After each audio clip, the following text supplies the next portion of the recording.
ಡಿ.ಕೆ. ಶಿವಕುಮಾರ್ ಅವರ ಸರ್ಕಾರ ಅಧಿಕಾರಕ್ಕೆ ಬಂದು ಪೋರ್ಟ್ಫೋಲಿಯೋಗಳ ಹಂಚಿಕೆಯಾದ ಬಳಿಕ ಇಲ್ಲಿವರೆಗೂ ಬೆಂಗಳೂರು ಅಭಿವೃದ್ಧಿ ಖಾತೆಯ ವಿಚಾರ ಚರ್ಚೆ ಸಮಸ್ಯೆಗಳು ಇನ್ನೂ ಕೂಡ ಬಗೆಹರಿದಿಲ್ಲ.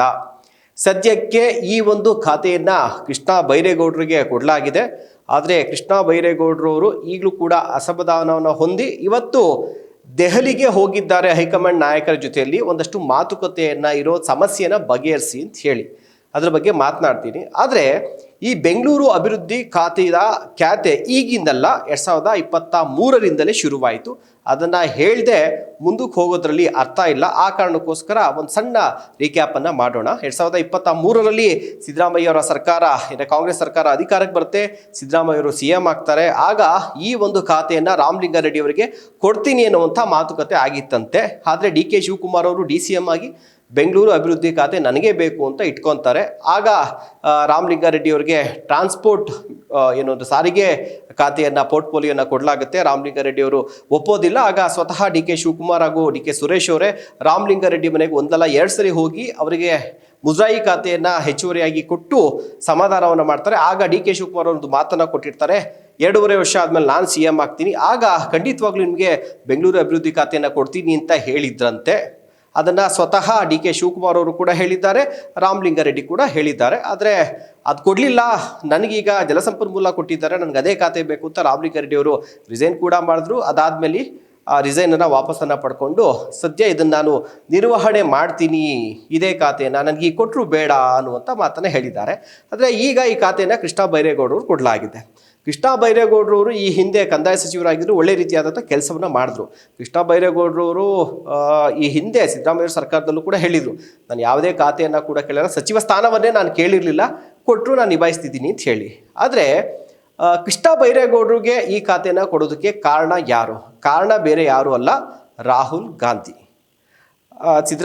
ಡಿ.ಕೆ. ಶಿವಕುಮಾರ್ ಅವರು ಪ್ರಮಾಣವಚನ ಕಾರ್ಯಕ್ರಮಕ್ಕೆ ಬಂದಂಥ ರಾಹುಲ್ ಗಾಂಧಿ ಅವರು ವಾಪಸ್ ಹೋಗುವಂಥ ಸಂದರ್ಭದಲ್ಲಿ ಏರ್ಪೋರ್ಟ್ನಲ್ಲಿ ಡಿ.ಕೆ. ಶಿವಕುಮಾರ್ ಅವ್ರ ಕೈಗೆ ಒಂದು ಚೀಟಿಯನ್ನು ಕೊಡ್ತಾರೆ. ಆ ಚೀಟಿನಲ್ಲಿ ಕೃಷ್ಣ ಬೈರೇಗೌಡರ ಹೆಸರನ್ನು ಬರೆದಿರ್ತಾರೆ. ಇವ್ರಿಗೆ ಬೆಂಗಳೂರು ಅಭಿವೃದ್ಧಿ ಖಾತೆಯನ್ನು ಕೊಡಿ, ಮಿಸ್ ಮಾಡಿಬಿಡಿ ಶಿವಕುಮಾರ್ ಅವರೇ ಅನ್ನುವಂಥ ಒಂದು ಮಾತನ್ನು ಹೇಳಿ ಹೋಗಿದ್ರು. ಅದೇ ಒಂದು ಕಾರಣಕ್ಕೋಸ್ಕರ ಡಿ.ಕೆ. ಶಿವಕುಮಾರ್ ತಾವು ಕೊಟ್ಟಂಥ ಮಾತು ರಾಮಲಿಂಗಾರೆಡ್ಡಿ ಅವ್ರಿಗೆ ಏನು ಕೊಟ್ಟಿದ್ರಲ್ಲ, ಆ ಮಾತನ್ನು ತಪ್ಪಿ ಹೈಕಮಾಂಡ್ನ ಒತ್ತಡ ಹಾಗೂ ರಾಹುಲ್ ಗಾಂಧಿಯವರ ಆದೇಶಕ್ಕೆ ಮಣಿದು ಅನಿವಾರ್ಯವಾಗಿ ಕೃಷ್ಣ ಬೈರೇಗೌಡರು ಕೊಟ್ಟಿದ್ದಾಯಿತು. ಅದನ್ನು ಸ್ವತಃ ಡಿ.ಕೆ. ಶಿವಕುಮಾರ್ ಹೇಳಿದ್ದಾರೆ. ಈ ರೀತಿಯಾಗಿ ಹೇಳಿಲ್ಲ, ಹೈಕಮಾಂಡ್ ಅವ್ರು ಡಿಸೈಡ್ ಮಾಡಿದ್ರು, ನಾನು ಮಾತು ಕೊಟ್ಟಿದ್ದೆ, ಬಟ್ ಏನು ಮಾಡೋಕ್ಕಾಗಲ್ಲ, ಏನಾದ್ರು ಮಾಡಿ ಸಮಜಾಯಿಷಿ ಕೊಡ್ತೀನಿ ಅಂತ ಹೇಳಿದ್ದಾರೆ. ಅಲ್ಲೂ ಕ್ಲಿಯರ್ ಆಯಿತು. ಯಾವಾಗ ರಾಹುಲ್ ಗಾಂಧಿಯವರೇ ಈ ರೀತಿಯಾಗಿ ಸೂಚನೆ ಕೊಟ್ಟಿದ್ದಾರೆ ಅಂದಮೇಲೆ ರಾಮಲಿಂಗಾರೆಡ್ಡಿ ಅವರು ಕೂಡ ಏನು ಮಾಡೋಕ್ಕಾಗಲ್ಲ ಅಂಥೇಳಿ ಕಡೆಗೆ ಕಾಂಪ್ರಮೈಸ್ ಆಗಿ ಕೊಟ್ಟಿರುವ ಖಾತೆಯನ್ನು ನಿಭಾಯಿಸ್ತಾ ಇದ್ದಾರೆ. ಇದು ಒಂದು ವಿಚಾರ. ಆದರೆ ಈಗ ಈ ಕೃಷ್ಣ ಬೈರೇಗೌಡರು ಈಗಲೂ ಕೂಡ ಸಮಾಧಾನ, ನನಗೆ ಈ ಖಾತೆ ಬೇಡ ಅಂತಿದ್ದಾರೆ. ಯಾಕೆ ಬೇಡ ಅಂದರೆ ಬೆಂಗಳೂರು ಅಭಿವೃದ್ಧಿ ಖಾತೆ ಬೇಡ ಅಂತ ಹೇಳ್ತಿಲ್ಲ ಅವರು, ಆದರೆ ಕೊಟ್ಟಿರುವಂಥ ಖಾತೆಯಲ್ಲಿ ಒಂದಷ್ಟು ಕಡಿತ ಮಾಡಲಾಗಿದೆ, ಅಂದರೆ ಅಧಿಕಾರವನ್ನು ಮೊಟಕುಗೊಳಿಸಲಾಗಿದೆ. ಈಗ ಬೆಂಗಳೂರು ಅಭಿವೃದ್ಧಿ ಖಾತೆ ಅಂತ ಬಂದರೆ ಅದರೊಳಗಡೆ ಈಗೇನು GBA ಮಾಡಿದ್ರಲ್ಲ, GBA ಅಡಿಯಲ್ಲಿ ಬರುವಂಥ 5 ಪಾಲಿಕೆಗಳು, ನಗರ ಪಾಲಿಕೆಗಳೇನಿದೆಯಲ್ಲ, 5 ನಗರ ಪಾಲಿಕೆಗಳು, ಅದ್ರ ಜೊತೆಗೆ BWSSP, BMRCL, BDA ಜೊತೆಗೆ BMRDA, ಇದಿಷ್ಟು ಕೂಡ ಒಳಗೊಂಡಿರುತ್ತೆ. ಇದೆಲ್ಲವಕ್ಕೂ ಕೂಡ ಬೆಂಗಳೂರು ಅಭಿವೃದ್ಧಿ ಖಾತೆ ಅಂತಾರೆ, ಅದಕ್ಕೆ ಸಚಿವರಾಗಿರ್ತಾರೆ. ಆದರೆ ಈಗ ಕೊಟ್ಟಿರುವಂಥ ಖಾತೆ ಏನಿದೆಯಲ್ಲ, ಅದರೊಳಗಡೆ ಪ್ರಮುಖವಾಗಿ ಬ್ಯಾಂಗ್ಳೂರ್ ಡೆವಲಪ್ಮೆಂಟ್ ಅಥಾರಿಟಿ ಜೊತೆಗೆ BMRDA ಇದನ್ನು ಕಡಿತ ಮಾಡಿ ಕೇವಲ GBAಯ 5 ಪಾಲಿಕೆಗಳು BMRCL ಮಾತ್ರ ಕೊಟ್ಟಿದ್ದಾರೆ. ಉಳಿದಂತೆ BDA BMRDAನ ಡಿ.ಕೆ. ಶಿವಕುಮಾರ್ ಅವರು ಇಟ್ಕೊಂಡಿದ್ದಾರೆ.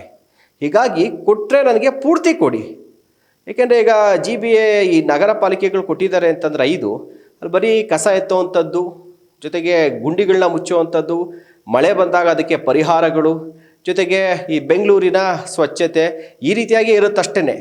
ಆದರೆ ಮೇಯ್ನ್ ಡೆವಲಪ್ ಆಗೋದಕ್ಕೆ ಅಂತ ಬೇಕಾಗಿರುವಂಥದ್ದು ಏನು ಅಂದರೆ BDA Bengaluru development authority, BMRDA ಇದನ್ನೇ ನೀವು ಕೊಟ್ಟಿಲ್ಲ. ಇನ್ನು BMRCL ಇದೆ, BMRCL ಸಚಿವರ ಪೂರ್ಣ ಪ್ರಮಾಣದ ಅಧಿಕಾರವನ್ನು ಚಲಾಯಿಸೋಕ್ಕಾಗಲ್ಲ. ಯಾಕೆಂದರೆ ಅದು ಸೆಂಟ್ರಲ್ ಗೌರ್ಮೆಂಟ್ ಅಂಡರಲ್ಲಿ ನಡೆಯುವಂಥ ಕಾಮಗಾರಿಗಳಾಗಿರುತ್ತೆ. ಅದರಲ್ಲಿ ಹೆಚ್ಚು ಅವರು ಅಧಿಕಾರವನ್ನು ಚಲಾಯಿಸೋಕ್ಕಾಗೋದಿಲ್ಲ.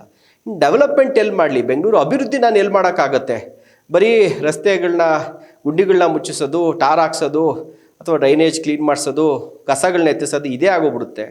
ಅಭಿವೃದ್ಧಿ ಮಾಡೋಕ್ಕೆಲ್ಲ ಅವಕಾಶ, ನಿರ್ವಹಣೆ ಮಾಡ್ಬೋದಷ್ಟೇ. ಅಭಿವೃದ್ಧಿ ಮಾಡಬೇಕು ಅಂತಂದರೆ BDA BMRD ಅಂತ ಪ್ರಮುಖ ಏನು ಇದಿದೆಯಲ್ಲ ಇಲಾಖೆಗಳಿದೆಯಲ್ಲ ಅವು ನನಗೆ ಕೊಡಬೇಕು.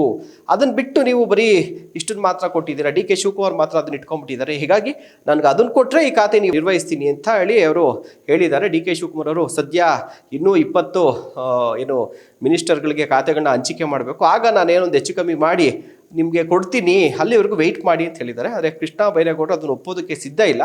ಹೀಗಾಗಿ ಹೈಕಮಾಂಡ್ಗೆ ಹೋಗಿ ಹೈಕಮಾಂಡ್ನ ನಾಯಕರನ್ನು ಭೇಟಿ ಮಾಡಿ ಕೊಡೋದಿದ್ರೆ ಅದನ್ನು ಕೊಡಿ, ಇಲ್ಲಾಂದರೆ ಹಳೆ ಖಾತೆ ಇದೆಯಲ್ಲ ಕಂದಾಯ ಖಾತೆ ನಿರ್ವಹಣೆ ಮಾಡಿದ್ದಲ್ಲ ಅದನ್ನೇ ಕೊಡಿ ಅನ್ನುವಂಥ ಬೇಡಿಕೆ ಇಟ್ಟಿದ್ದಾರೆ.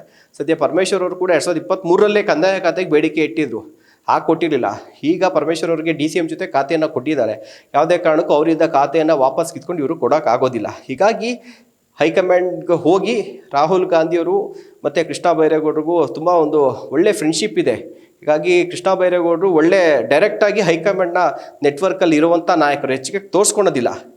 ಹೀಗಾಗಿ ಒಂದು ಕಾರಣಕ್ಕೋಸ್ಕರ ಅವರ ಬೇಡಿಕೆ ಏನಿದೆಯಲ್ಲ ಅದನ್ನು ಕೂಡ DK ಶಿವಕುಮಾರ್ ಅವರು ಸೈಡಿಗೆ ತಳ್ಳೋದಕ್ಕಾಗೋದಿಲ್ಲ. ಹೀಗಾಗಿ ಅವ್ರನ್ನ ಮನವೊಲಿಸುವಂಥ ಕಾರ್ಯ ಆಗುತ್ತಾ, ಅಥವಾ DK ಶಿವಕುಮಾರ್ ಅವ್ರಿಗೆ BDA BMRDನ ಕೃಷ್ಣ ಬೈರೇಗೌಡರು ಬಿಟ್ಕೊಟ್ಬಿಡಿ ಅನ್ನುವಂಥ ಒಂದು ಮಾತನ್ನು ರಾಹುಲ್ ಗಾಂಧಿಯವರು ಹೇಳ್ತಾರಾ ಗೊತ್ತಿಲ್ಲ.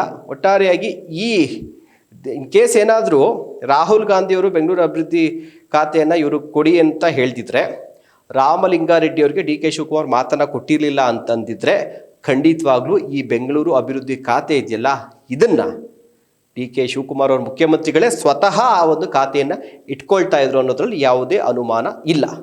ನಮಸ್ಕಾರ.